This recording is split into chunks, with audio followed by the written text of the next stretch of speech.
তুমি কি জানো আমাদের কলিজার নবী সাল্লাল্লাহু আলাইহি সাল্লামের জীবন কতটা কষ্টের ছিল? তিনি শিশু অবস্থায় তার মা বাবাকে হারিয়েছিলেন। মানুষ তাকে এতিম বলে গালি দিত, তার পবিত্র গালে থাপ্পড় মারত। অসহায় নবীর কান্না ছাড়া আর কোনো পথ ছিল না।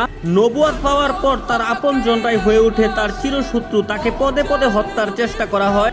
মানুষ তার শরীরে ময়লা আবর্জনা ছুঁড়ে মারত, তার রাস্তায় কাঁটা বিছিয়ে রাখতো। মানুষ তার শরীরে পাথর মারত। মানুষের ছুরা পাথরে নবী করিম সাল্লাল্লাহু আলাইহি সাল্লামের দাঁত মুবারক শহীদ হয়ে যেত।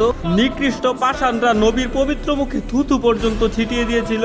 নবী করিম সাল্লাল্লাহু আলাইহি সাল্লামের কষ্টের দহন আরো বাড়লো যখন তার শিশুকালে কলিজার 3 পুত্র সন্তান ইন্তেকাল করেছিল। আবার কলিজার নবীর ঘরে চুলাও জ্বলতো না। ঈদের দিনও তিনি না খেয়ে ঈদগাহে যেতেন। ইসলামের জন্য আমার নবী 3 বছর গাছের পাতা খেয়ে বেঁচেছিলেন। এত কষ্টের মাঝে থেকেও আমাদের কলিজার নবী আমাদের জন্যই শুধু কেঁদেছেন।